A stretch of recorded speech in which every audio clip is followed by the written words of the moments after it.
so. Let me set the parameters or the baseline. There are 500 million people in the world with type 2 diabetes. The question is why? It is not a contagious disease. So, how can it spread so fast, so rapidly within the last 60 years? 500 million. In the United States alone, there are 45 million diagnosed and 80 million called pre-diabetics. Now, many of them have family history, so they believe they have inherited something and it will make them, diabetic. When you inherit a gene, you have it from day one of your life. Why does it wait until age 40 or 50 to exhibit that you have type 2 diabetes? And then when that happens, the endocrinologists say your cells are resistant. Okay, let's look at that a little bit more closer. First of all, the body is resisting insulin. Insulin is one of the 50 hormones in the body. Why did these cells pick on insulin? What is the reason? Endocrinologists have no reason why these cells picked insulin. And that too, we have 200 different types of cell in the body, but only 3 of them become resistant: liver cells, fat cells, and muscle cells.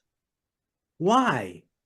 It is like you live in a 200-unit apartment, and one morning, 3 of the homeowners decide from tomorrow we are not going to respond to the UPS driver without any coordination, without any reason.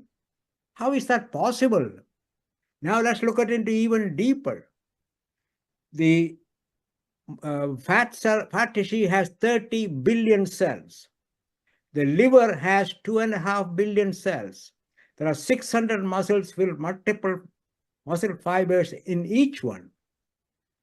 Who is coordinating all this? And they all happen at the same time. Take, for example, a girl who is pregnant. At the 8th week of pregnancy, she said, "Oh, you have gestational diabetes." Why? Oh, the same 3 cells are resisting insulin. Why? Oh, we don't know why. We are still looking into it. That is 80 years, we are still looking. First, they thought there is a placenta is sending some molecule. Only 10% of the pregnant women get gestational diabetic. What is so special about that? They have not identified a molecule. Okay. And then after they deliver, within days, it disappears. How can an insulin resistance come and go, a temporary insulin resistance? It makes no sense. Right? And then if you treat them with insulin, okay, the blood sugar goes down, but that does not prevent them from having complications. There's 50% chance of having kidney damage, 25% chance of having vision damage. The neurological deficit, the nerve cells, it is 60%, 2.5% amputation. Then there is, countless number of people who develop heart attack, Alzheimer's. Now, let me just tell you this story. My friend, we were bridge partners. One day, she did not come. And we asked her when she came next time, what happened? And he said, my son was 55 years old. He was on insulin. He was controlling his blood sugar with insulin. And he was invited for a party. And he looked at the spread and, oh, this looks so good. So he went to the side room, took an extra shot of insulin so that next morning his blood sugar will be normal. He took a couple of glasses of wine to boost his appetite. He felt a little tired. He lay down on the sofa. He never got up.